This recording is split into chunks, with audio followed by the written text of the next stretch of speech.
하나님께 주시는 말씀은 우리 시편 127편 1절의 말씀입니다. 시편 127편 1절의 말씀입니다. 함께 읽겠습니다. 여호와께서 집을 세우지 아니하시면 세우는 자의 수고가 헛되며 여호와께서 성을 지키지 아니하시면 파수꾼의 깨어있음이 헛되도다. 샬롬 코리아 14번째 기쁨의 집, 희망의 집을 지으라. 기쁨의 집, 희망의 집을 복원하라 라는 제목으로 해서 말씀을 함께 나누도록 하겠습니다. 1917년 어느 날 인왕산 성벽을 따라서 서양인 남녀가 산책을 하고 있었습니다. 갈색머리 키 큰 남자는 엘버트 테일러였고 금발머리 아름다운 여자는 영국인 메리 테일러였습니다. 이 두 사람은 일본에서 만나서 인도에서 신혼여행을 하고 이제 남편의 가게가 사업을 하고 있는 한국에 정착한 신혼부부였습니다. 언덕을 내려오는 메리는 커다란 은행나무를 보자마자 마음이 기뻐서 물었습니다. 이 나무 이름이 뭐예요? 한국인이 숭배하는 은행나무야. 사실은 이 은행나무는 권율 장군이 자기의 태어난 집 옆에 은행을 심어서 은행나무가 자라난 그런 나무였습니다. 그 나무를 보고 이 여인이 이렇게 얘기했습니다. 이 멋진 나무 밑에 우리 집을 지어요. 이름은 딜쿠샤라고 하기로 결정을 했습니다. 붉은 벽돌을 쌓고 넓은 거실도 만들고 계단 양쪽에는 개나리와 무궁화도 심었습니다. 그리고 머릿돌에는 시편 127편 오늘 읽은 말씀을 새겨두었습니다. 어쩌면 이 시편의 말씀처럼 이 집은 하나님이 세우시고 또 하나님이 간직하게 하는 이야기를 품게 될 줄은 아마 상상을 못했을 겁니다. 1923년에 완공이 되어졌어요. 이 딜쿠샤라는 뜻은 딜은 마음이란 뜻이고요. 쿠샤는 행복, 기쁨. 그래서 기쁜 마음의 집 이런 뜻이 있습니다. 산스크리트어로 인도에 쓰는 언어들이죠. 그래서 그 이름을 딜쿠샤라는 이름을 지었습니다. 이들과 이들의 집은 특별한 이야기를 품게 되었는데요. 이들에겐 브루스라는 아들이 생겼는데 이 집에서 브루스가 강아지랑 뛰어놀고 또 메리는 남산이 보이는 2층에서 창가에서 그림을 그리고 했다고 합니다. 이 메리는 연극 배우였고 화가였다고 해요. 메리는 한국인들 초상을 자주 그렸는데 제가 그 그림을 그린 걸 보니까 정말 잘 그렸더라고요. 이렇게 묘사를 아주 잘했어요. 그런데 이때가 바로 일제강점기였기 때문에 그들의 얼굴이 왠지 슬퍼 보였다는 것입니다. 남편 알버트는 한국의 상황과 독립에 무척 관심이 있었던 사람이고요. 오래전부터 한국의 독립에 관한 기사를 써왔다고 합니다. 이들에게는 한국 독립과 특별한 운명적인 이야기가 있습니다. 고종 황제가 승하했다는 소식을 듣고 3월 3일 날 이제 장례 일정을 다 이렇게 준비하고 있는 과정 가운데 이 첫 아들인 브루스가 태어난 거예요. 아들 브루스가 태어났는데 1919년 2월 28일. 여러분 2월 28일이에요. 2월 28일 다음에 3월 1일이에요. 3월 1일 하루 전날에 태어났는데 3월 1일 즈음에 대해서 이상한 여러 가지 일들이 생겼습니다. 비명과 총성과 사람들의 소리와 찬송 소리와 만세 소리가 울려 퍼졌어요. 세브란스 병원에서 브루스가 태어났는데 아주 이 아이에겐 특별한 이야기가 연계가 되어져 있습니다. 병원에 아주 소란스러워졌고 간호사 몇 사람이 종이 뭉치를 가지고 와서 재빨리 이 메리의 또 아이의 이 침대 밑에다가 숨긴 거죠. 무엇인가 숨기고 사라졌습니다. 사라지자마자 일본 경찰들이 들이닥쳤습니다. 샅샅이 무엇인가 찾았지만 찾지 못하고 돌아갔습니다. 그 저녁에 알버트가 브루스를 보기 위해서 병실을 찾아왔어요. 알버트가 침대 위에 누워있던 브루스를 안아 올리자 툭 하고 종이 뭉치가 발밑에 떨어졌습니다. 희미한 불빛에 비추어 보았을 때 조선이 독립국임과 조선인은 자주민임을 선언하노라라는 글로 시작하는 선언서가 발견이 되어졌습니다. 대한독립선언문이었습니다. 재빨리 동생 비를 불러서 구두 뒤축에 감춘 채 한국을 빠져나가서 도쿄로 가게 했습니다. 그곳에서 AP통신 본사에 송고하기 시작했습니다.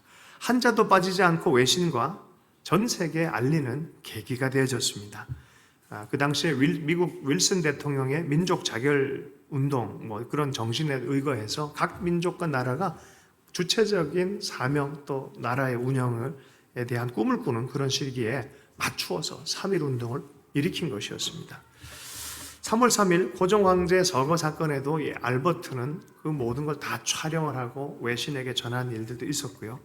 3.1 운동 재판 취재하는 기자로서 또 기사로서 또 조선의 상황을 알렸습니다. 그리고 제암리 사건마저도 제일 먼저 알린 해외에 알린 분이 바로 이 알버트였습니다. 1940년대가 되어서 미국이 일본과 전쟁이 났습니다. 아들 브루스는 참전하기 위해서 떠났고요. 일본은 드디어 이 과거의 행적의 빌미를 삼아서 이 알버트를 6개월간 서대문 형무소에 구속을 시켰습니다. 아무 연락도 못하게 하고 구속을 시켜놨어요. 메리는 6개월간 가택연금을 당하게 했어요. 그곳에서 먹을 것이 없다 보니까 게 사료를 죽을 써서 먹어야 했을 정도로 어려운 시간들을 보내야 했다고 합니다.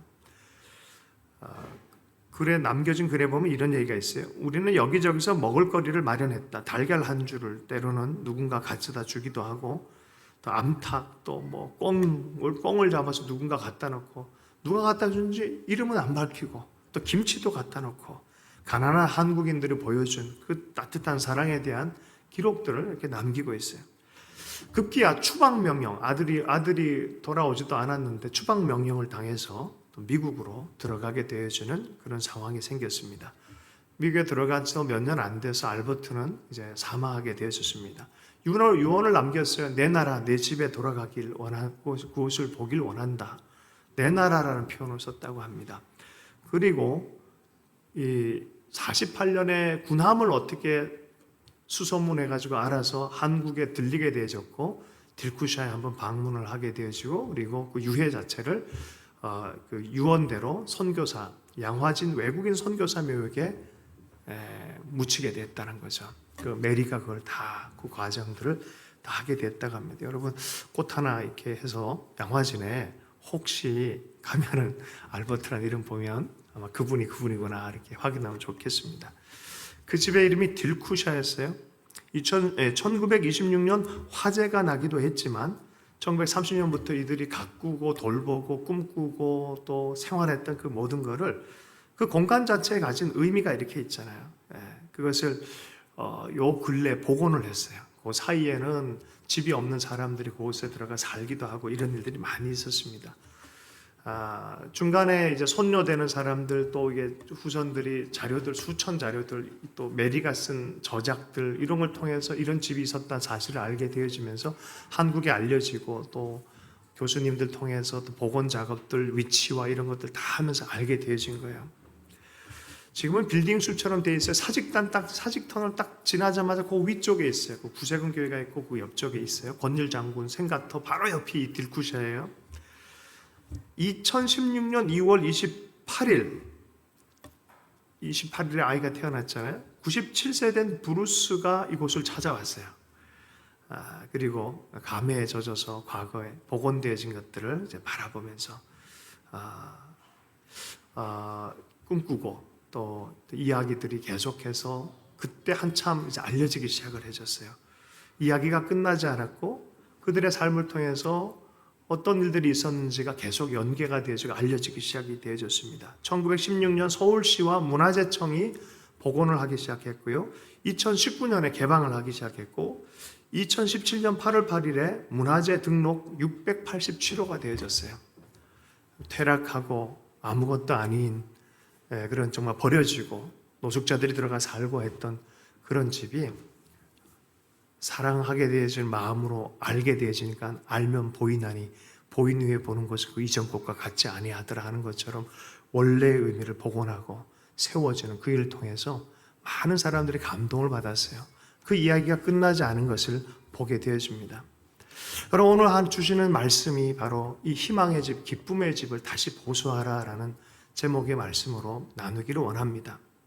하나님이 붙잡지 않고 세우지 않으면, 그래서 어떤 의미에서 보면 이 들쿠샤 같은 경우는 이 말씀이 정말 그대로 복원시키고 그 하나님께서 뭔가 이렇게 인도하시는 것 같은 그런 마음이 들었습니다. 히브리서 11장 39절의 말씀에 보면 이런 말씀이 있습니다.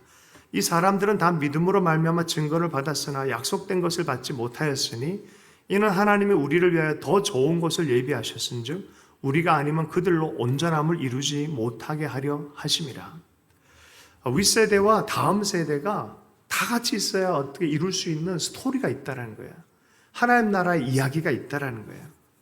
윗세대는 이 믿음으로 말미암아 증거를 받았어요. 아브라함이 열방을 향한 복의 증거를 받았어요. 약속을 받았어요. 그러나 사실 당대에 누리지는 못했어요. 당대에서 이삭이라는 첫 단계의 은혜를 맛봤죠. 하나님의 은총을 맛보긴 했죠. 영원하신 하나님과 만난 다음에 영원한 하나님이라고 아브라함이 하나님과의 만남에서 부르짖은 그 단어 첫 번째 언급이 영원한 하나님에 대한 구절들이 있어요. 창세기에. 그 다음에 아브라함의 하늘이 뭐였냐? 나무 중에서 가장 푸른 나무, 그 중동지에 찾을 수 있는 나무가 에셀나무예요. 에셀나무. 우리식으로 하면 상록수예요. 상록수를 탁 심어둔 거죠. 여러분, 그때가 몇 살인 줄 아십니까? 한참 늙은 때였어요. 늙을 때 그 나무를 심어 놓는다는 것은, 영원한 하나님과 언약을 하면서 심어 놓는다는 것은 무슨 의미겠습니까? 이게 나를 위한 겁니까? 아니죠. 나로부터 시작되어진 것처럼 보이지만 미래를 위한 거예요. 다음 세대도 이 영원하신 하나님과 함께 설하라는 그런 의미인 것입니다. 말라기 4장 6절의 말씀에 보면 아버지의 마음을 자녀에게로 돌이키게 하고 자녀들의 마음을 그들의 아버지에게 돌이키게 하리라. 돌이키지 아니하면 두렵건대 내가 와서 저주로 그 땅을 칠까 하노라. 하나님이 회복하고 복주는 세대는 이 다음 세대와 함께 꿈꾸는 거예요. 그것이 계속 이어지는 이야기가 되어지게 하는 것입니다. 엘리야로 끝나지 않아요. 하나님 나라는 엘리야 때 큰 역사가 일어났죠. 그걸로 끝난 게 아니에요. 여러분, 하나님 나라는 내 당대로 끝나는 게 절대 아니에요. 나와 다음 세대, 윗세대와 지금 세대, 우리의 다음 세대, 흐르고 연결되어진 가운데 일어나는 것입니다. 엘리야가 승천하신 이후에 엘리사에게 나타난 일입니다. 열왕기하 2장 14절에서 15절입니다.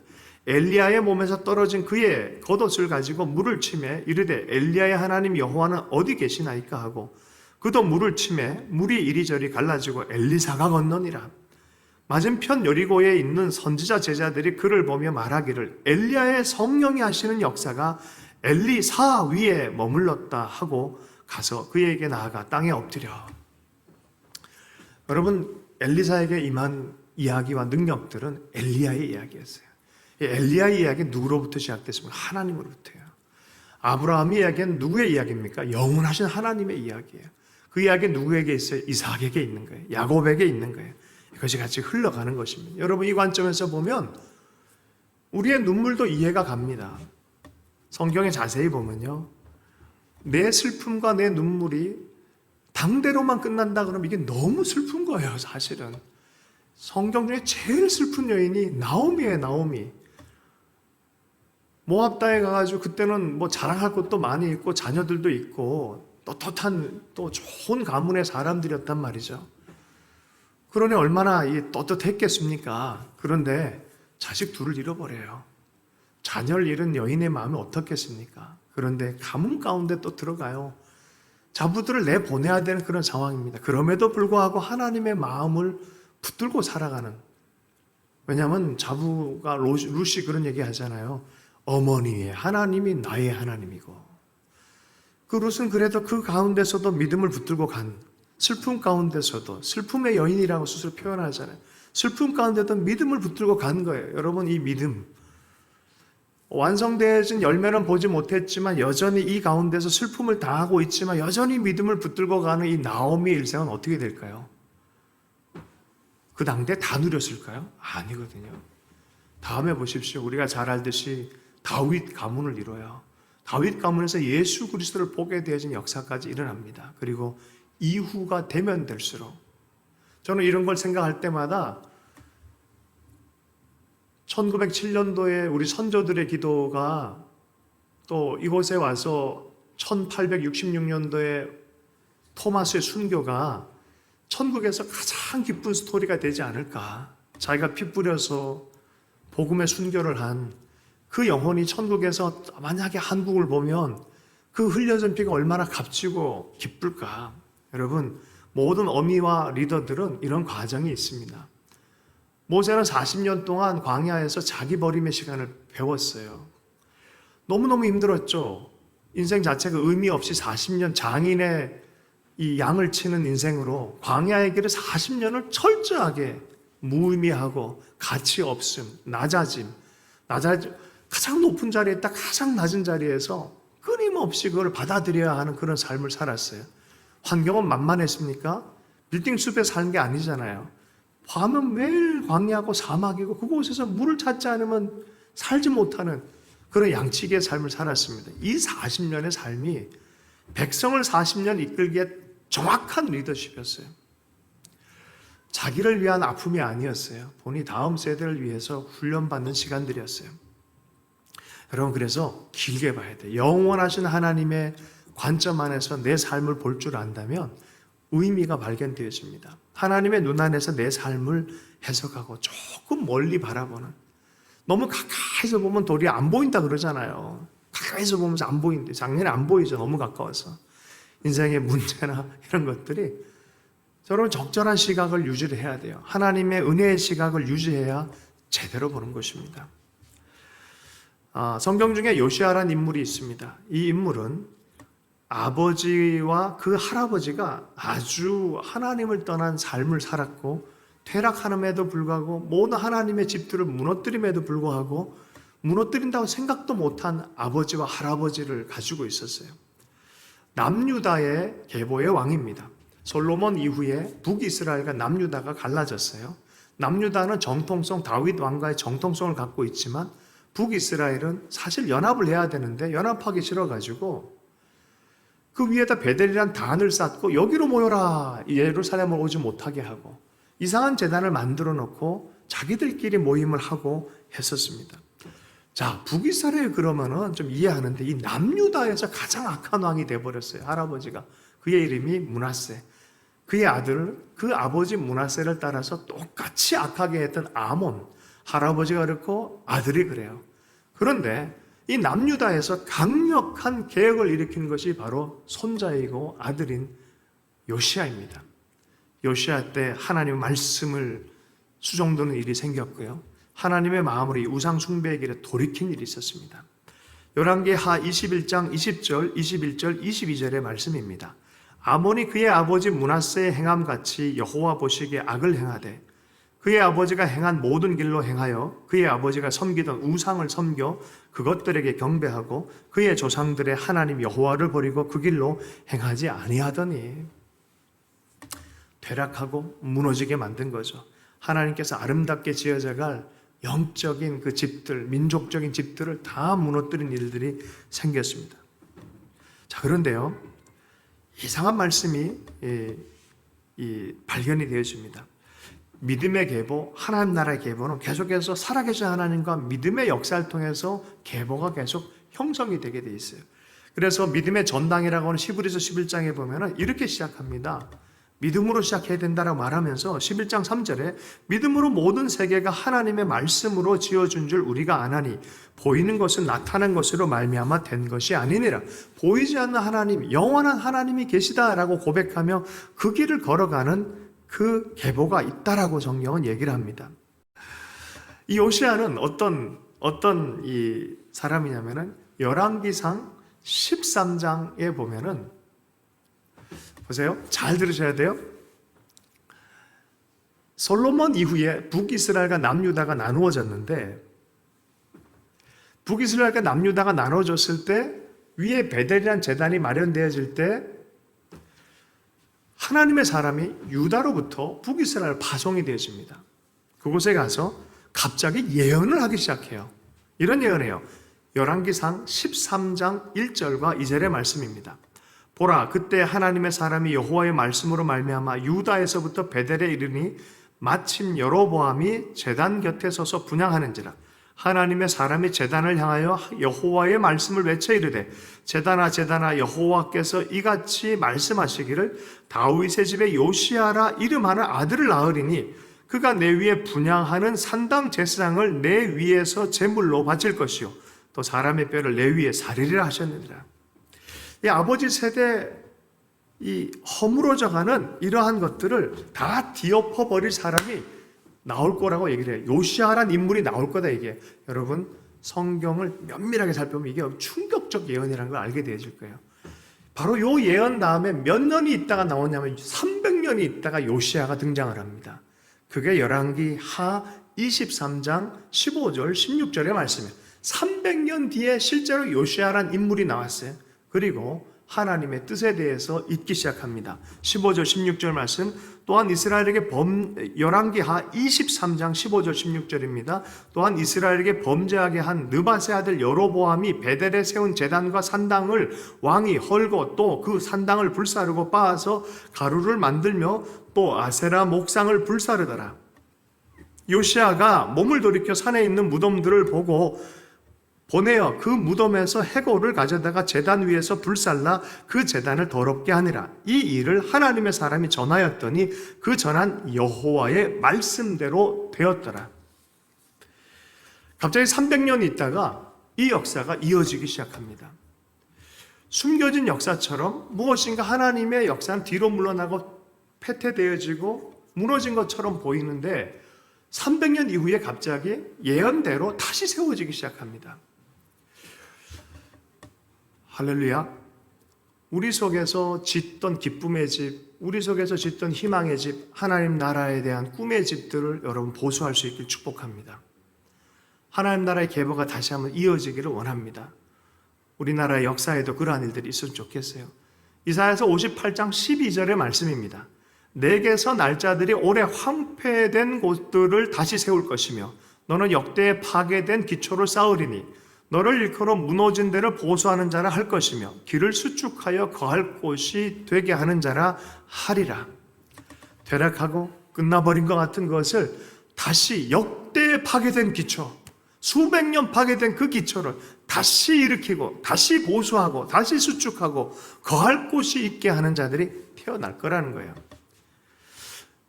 여러분 그럴 수 있기를 축복합니다. 우리 삶을 보면은 무너진 곳이 많아요. 그리고 무너진 줄도 모르고 그냥 일상처럼 살아갈 때가 많이 있습니다.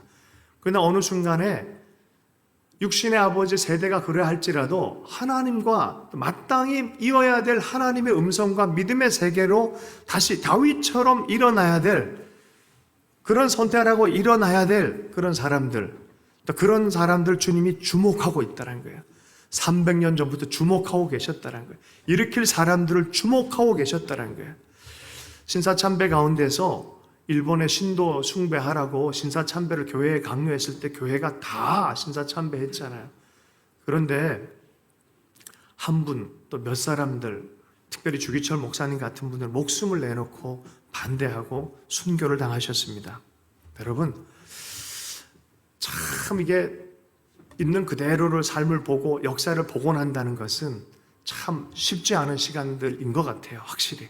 그러나 요시아처럼 말씀을 붙들고 다윗의 마음을 회복하고 하나님을 향해서 기쁘게 할 그 마음이 있는 자들은 용기의 사람들인 줄로 믿습니다. 그냥 대충 넘어가지 같이 아는 처지에 이러지 않고 정확하게 보고 어디가 허물어지고 어디가 새롭게 해야 될 것인지 정확하게 알기 위해서 우리는 맞닥뜨리고 하나님의 눈으로 회복하는 역사를 용감하게 할 수 있기를 원합니다. 주기철 목사님이요, 우리가 다 아는 그 굉장한 믿음의 사람, 하나님을 향한 사랑의 사람, 자랑스러운 사람임에도 불구하고 이분이 목사의 복권을 2016년도에 했어요. 2006년도에 공식적으로 청년 12,000명이 대전에서 모여서 회개 기도를 했어요. 어떤 교단도 쉽게 말하지 못한 주제였어요, 사실은. 그 시대가 다 그랬는데 이해하죠, 우리가 다. 자, 그럼에도 불구하고 하나님을 향한 뜻은 어떤 것이었냐는 부분에 있어서 우리가 정직할 필요가 있다는 거예요. 여러분, 우리가 깊은 차원의 무너진 부분들을 그대로 나아서는 앞으로 전진 못합니다. 우리 속에 있는 아픔들을 그대로 그냥 대충, 여러분 풍선을 물 밑에 가득 집어넣어 보세요. 어떻게 돼요? 힘으로 누르는 것 같습니다. 그럼 언젠간 튀어올라요. 이게 우리 속에 있는 어둠들이 하는 일들입니다. 우리 속에 있는 트라우마가 하는 일들입니다. 그래서 우리 역사 안에서 우리의 무너진 것들 다시 일으키려는 사람들은 하나님의 사랑 안에서 용감할 필요가 있습니다. 피스메이커들은 용감할 필요가 있어요. 역사 안에서 국가 안에서 어떤 제도로 통해서 되어질 것이 아니라 하나님의 심령을 가진, 십자가의 정신을 가진, 사랑의 정신을 가진 사람들, 하나님의 나라를 이 땅 가운데 연대하길 원하는 그런 사람들에게서 나타나는 게 바로 참된 용기인 줄로 믿습니다. 공산주의자들이 또 득세하면서 많은 사람들을 죽일 때 순천 또 그쪽 지역에서 여수 이쪽 지역에서 여러 가지 어려움이 있었잖아요. 제주도에서는 제주 4.3 사건이 있었습니다. 좌우의 대립이었어요. 어느 한쪽 할 것 없이 서로를 공격하고 서로를 아프게 한 아픈 사연이었어요. 전조였어요. 그리고 나서 6.25가 터졌어요. 좌우의 분열이 얼마나 아팠습니까? 그럼에도 불구하고 좌우 전체가 다 공이 머리를 숙일 수밖에 없었던 한 분이 있었어요. 그분이 바로 손양원 목사님. 공산주의자였던 아들의 친구가 아들을 죽였죠. 그 죽인 살인자를 자기 아들로 삼았어요. 사랑의 원작탄이라 그랬어요. 좌든 우든 다 이분 앞에서는 고개를 숙일 수밖에 없는 그런 사랑의 정신을 우리에게 보여주셨습니다. 여러분 앞으로 일어날 일들에 대해서 또 이 국가적인 운명에 대해서 여전히 하나님의 사랑으로 이길 수 있다고, 하나님의 사랑으로 보수해야 된다고 믿는 사람들은 우리가 용감한 마음을 갖고 하나님의 눈으로 바르게 역사를 봐야 될 줄로 믿습니다. 요시야처럼 아닌 건 아닌 거라고 말할 수 있어야 되고 하나님께로부터 품어야 될 것은 어떤 것인지 품을 수 있는 그런 은혜가 꼭 필요합니다. 그것은 내 위주로 해석한다는 것이 아니라 하나님의 뜻 안에서 해석할 수 있는 사람인 줄로 믿습니다. 한때 제가 잘 썼던 단어가 future past라는 단어가 있었어요. 미래, 과거 이런 뜻이에요. 미래의 문을 열기 위해서 과거를 여행을 해야 된다는 거예요. 내 과거의 삶 안으로 들어가도록 그곳에서 미래의 문의 열쇠를 발견하도록 아골골짜기가 됐고 해골골짜기가 됐고 그곳에 냄새나고 이젠 끝났다고 생각하고 그곳에 문을 열면은 어떻게 해요? 이거 위험하다 생각 문 열지만 그냥 가자고 다 끝났는데 왜 그러냐고 하는 경우가 많이 있습니다. 그런데 주님께서는 아골골자로 우리를 데려가길 원하세요. 때로는. 근데 근본적 문제를 치료해서 발목 잡히지 않도록 하기를 원하실 때가 있어요. 아골골짜기를 어떻게 해요? 아골골짜기를 정말 꽃동산처럼 하나님의 동산처럼 만들 수 있다라 주님 말씀하셨잖아요.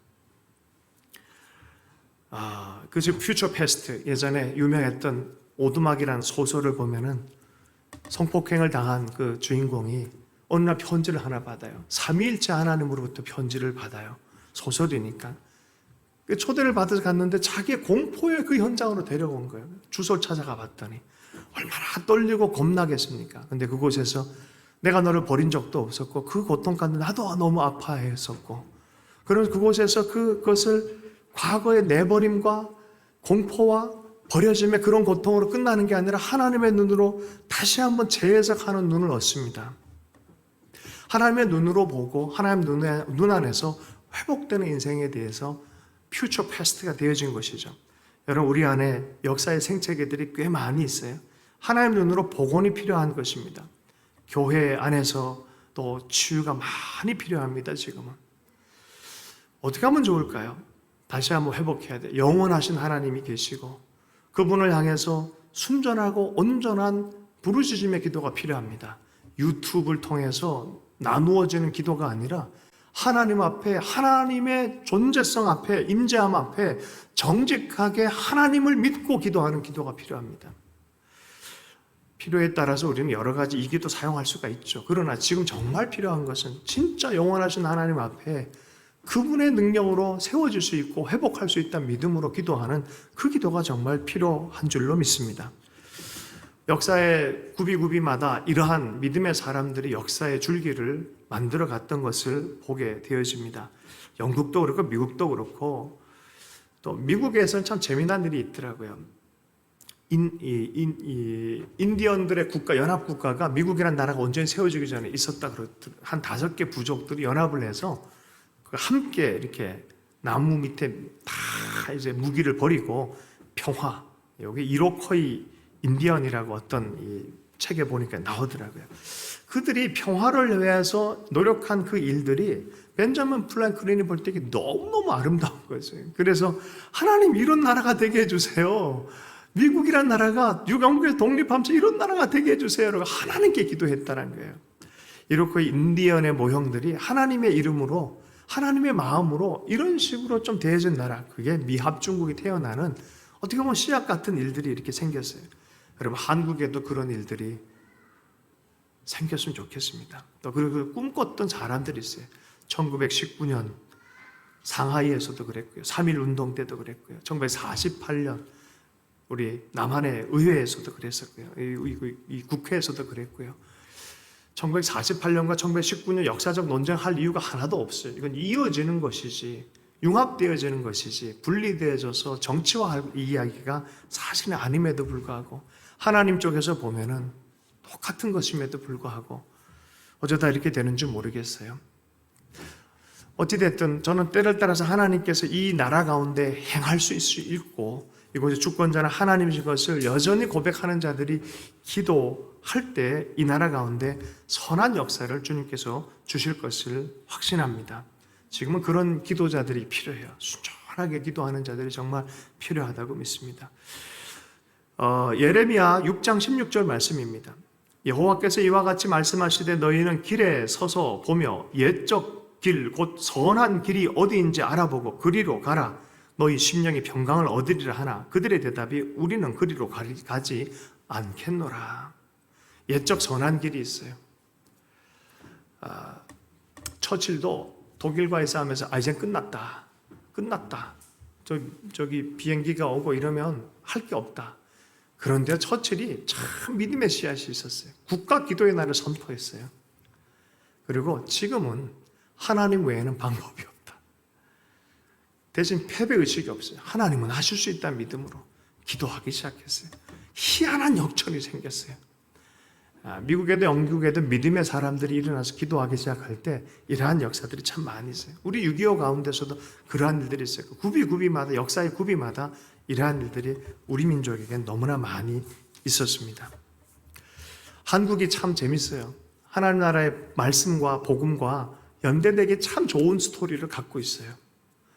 온 세계에 나가봐도 또 일본이나 중국의 어떤 이 역사성이나 이런 것과 좀 매칭이 잘 안 되는데 복음의 말씀들이 삼위일체 하나님이 딱 들어맞는 데가 이 한국이에요. 사실은 한국의 단군신화처럼 그렇게 하나님에 대한 의식이 딱 맞아드는 게 또 없고, 그래서 민족의식과 기독교가 연합을 해서 3.1운동을 일으킨 거예요. 사실은 거기 하나님의 사람들이 없었으면 일어날 수가 없는 일이었어요. 그래서 민족의 선생님 중에 한 분이었던 함석헌 선생이 그런 얘기를 했잖아요. 이 민족을 보면 참 하나님의 뜻이 있는 것 같다. 그래서 쓴 책이 뜻으로 본 한국 역사예요. 어떤 뜻이에요? 하나님의 뜻이었어요. 우리 민족 역사를 보면 이상하게 뗄래야 뗄 수 없는 어떤 이야기들이 내포되어 있는 것을 발견하기 시작했습니다. 김구 선생님이 독립운동을 하면서 신앙이 깊어지셨어요. 그래서 나중에 글을 이렇게 쓰셨어요.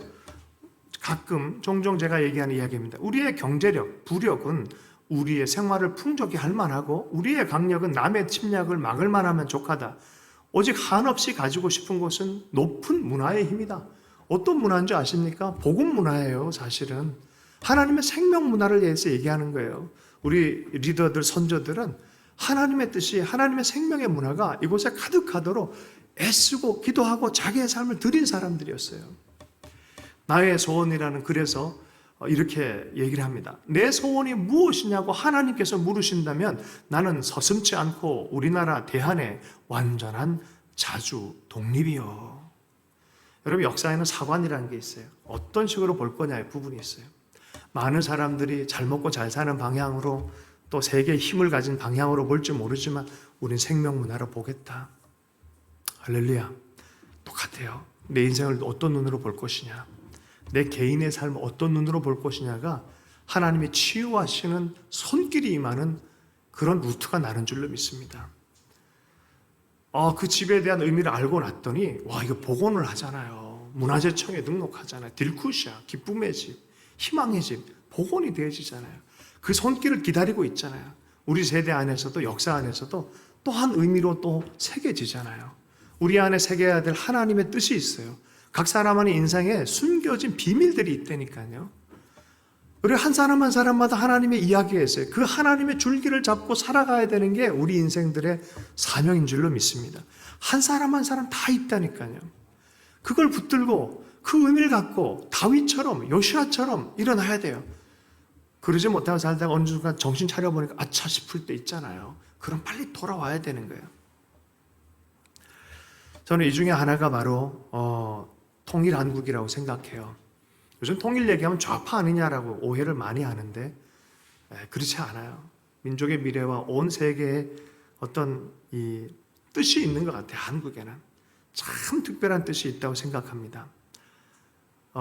선교사 알렌 때문에 고종이 처음으로 미국에 세계 시카고 세계 박람회에 47개국이 참석을 했는데 1893년에 참석을 했어요. 알렌 선교사 때문에 이곳에 참석하게 되어졌는데 그때 대조선 국호를 사용해요. 대조선. 조선이라는 이름으로 해서 참석을 했어요. 이게 없는 줄 알았는데 나중에 이게 발굴이 되어진 거예요. 근데 이 발굴 과정이 너무너무 재밌습니다. 어떻게 해서 발굴이 되어지냐면 어떤 사람이 또 하여튼 여러 사람들이 같이 접근을 했는데 요 2000년을 지나면서 이러한 일들이 막 알려지기 시작한 거예요. 아니 1893년에 거기를 참석했다고? 야, 거기에 보면 이상한 게 하나 아주 재미난 게 있습니다. 시카고에 그 보면 대륙횡단 철도 회사가 있는데 거기에 보면 태극 문양이 있어요. 태극 문양. 그 로고가 태극 문양이 돼 있어요. 그리고 어떤 큰 오래된 100여 년 이상 된 건물에 태극 문양이 있는 거예요. 이게 도대체 뭐냐? 나중에 이게 쫓아가서 봤더니 그 회사의 역사를 쫙 봤더니 바로 여기에 회사 주인이 박람회에 참석했다가 한국의 대조선의 태극기 문양을 보고 그렇게 감동을 받은 거예요. 이게 기가 막히다 이게. 그래서 그 뜻을 딱 조사하고 해서 자기 회사에 그걸 딱 박은 거예요. 그리고 대륙 횡단을 그냥 하는 그런 일들이 있었다고 합니다. 좀 재밌지 않아요? 저는 이 태극에 대해서 가만히 생각해 보면 일본은요 가미라 그래서 수많은 신들을 섬기는 곳이잖아요. 성경적 삼위일체 하나님이 매칭이 안 돼요. 근데 이게 그렇습니다. 근데 태극이요, 이 복음과 매칭이 너무 기가 막혀야 돼요. 제가 이상한 얘기 하려는 게 아니라 복음 안에서 바라보는 관점에서 봐서 그 관점으로 볼 때 우리가 얼마나 놀라운 역사가 일어날 것인가라는 것에 대한 기대를 하기 위해서 나누는 것입니다. 음과 양이 서로 조화를 이루는 거예요. 싸우지 않고 조화를 이루는 거예요. 남녀가 조화를 이루고 땅과 하늘이 조화를 이루고 사상과 사상이 서로를 조화를 이루고, 여러분 아십니까? 아시아권 문화, 대륙의 문화와 대륙의 세력과 해양 문화, 일본, 미국에서 해양으로부터 온 문화, 이 문화권 자체가 문명의 충돌처럼 쫙 하는 곳이 바로 한반도예요. 경제와 정치 질서가 이렇게 딱 맞닥뜨려요. 그 외적인 표현이 조인트가 되는 게 38선이에요. 여러분, 이 태극 문양에 사실은 복음을 이해할 수 있는 다른 오음이 있어요. 복음이 그렇습니다. 이방인과 유대인들을 하나로 만듭니다. 여러분, 하나님과 사람들을 하나로 만드는 십자가가 여기에 있어요. 하나님은 어쩌면 이 민족을, 이 세대를 위해서 예비한 것 같아요. 이 연합과 화해와 평화를 만드는 마지막 세대의 문화. BTS가 유엔에서 연설했더니 로스트 세대가 아니라 웰컴 세대다. 역사는 도전과 응전인데 어떻게 응전할 것이냐? 웰컴. 도리어 우리가 상실이 아니라 상실의 틈을 따라서 웰컴하자. 굉장히 희한한 애들이 놀라운 얘기를 했어요. 그죠? 놀랍습니다. 박수 쳐주고 싶었어요. 여러분, 이게 사실 성경이 우리에게 얘기해 주는 거예요. 너희들 향해서 생각은 내가 안 하는 재앙이 아니라 평안이라, 곧 장래에 소망을 주려는 생각이다라고 말씀합니다. 여러분, 이를 위해서 우리가 나서고, 여러분, 이 미래를 위한 통일에 대한 이 자리가 계속해서 극단적인 대결 구도가 평화의 현장이 되기 시작하고 동북아 전체 평화의 현장이 된다 그러면 온 세계 가운데 놀라운 일들이 벌어질 겁니다. 이 영향력은 중동으로 흘러갈 겁니다. 이스라엘과 아랍 사이를 흔들어 놓을 겁니다. 이게 주님 오실 때 모습 아니겠습니까? 저는 그래서 샬롬 코리아를 놓치지 않고 기도해야 된다 생각합니다. 교회가 세상 광장으로 갈 것이 아니라 교회가 원래 자리인 기도의 자리로 다시 한번 하나님 앞에 기도해야 될 이유도 여기에 있다고 생각합니다. 물론 해야 될 사람은 해야 되고 각 영역에서 해야 될 것입니다. 그러나 여러분 그걸 기억해야 돼요. 예수의 제자 가운데 친로마 세력, 반로마 세력이 같이 있었어요. 세리마테, 로마를 부역하는 사람이었어요. 시카리, 열심당 베드로, 칼 품고 다니는 사람이었어요. 독립하려고. 독립군과 일본과 이렇게 했던 이들이 다 내려놓고 어떻게 해요? 하나님의 나라를 섬기는 인생들이 되잖아요. 이 나라가 그렇게 변하도록 지금은 꿈같이 보일지 몰라요. 남과 북이 연합해서 열방을 주의 복음으로 섬기는 거 꿈같을지도 몰라요. 에이, 저 꿈같은 얘기한다. 여러분 하나님이요 꿈꾸는 분이세요. 12제자에게 열방을 품으라고 꿈을 주시는 분이세요. 하나님이 한 세대 안에 하지 않고 인류 경영을 하시는 분이세요. 구원의 경륜을 행하시는 분이신 줄로 믿습니다. 나를 향해서도 우리 개인을 향해서도 그런 일을 행하시는 분인 줄로 믿습니다. 여러분 이런 하나님을 만날 때요 제일 힘든 게 나 자신이에요. 사실은 그렇게 하고 싶은데 내가 힘들 때가 있어요. 내가 나를 못 믿을 때가 있어요. 상대의 문제가 아니라 우리가 그거를 못 믿을 때 있어요. 하나님이 계속 큰 소리로 얘기를 합니다. 제가 한국 교회 역사랑 세계 교회 역사 공부하면서 야 이건 정말 섭리가 있다. 이거 확실히 섭리가 있다. 개인적으로도 섭리가 있고 역사적으로도 섭리가 있고 이럴 수가 없다. 태국 문양 아까 그 얘기했죠. 거기 2000년 지나면서 발견이 되어지고 뭐 딜쿠샤 같은 것도 막 갑자기 복원이 되어지고 희한한 일들이 역시 막 생깁니다. 나라가 망할 것 같은데 세계 10위 안으로 막 들어가 버려요. 이상한 일이 생깁니다. 그런데 정작 자기 자신은 못 믿어. 예수님 부활하셨고 예수님께서 사도들을 불렀고 했는데 베드로는 못 믿어. 이게 내 것으로 누려지질 못해. 왜요? 너무 상처가 커서 그래요. 내가 나를 못 믿을 때가 있잖아요. 조그만 계집아이의 말에도 배신을 해버렸잖아요. 그리고 막 힘들어서 나 이제 다 내려놓고 가고 싶어. 스스로가 뒤로 물러나 버렸잖아요.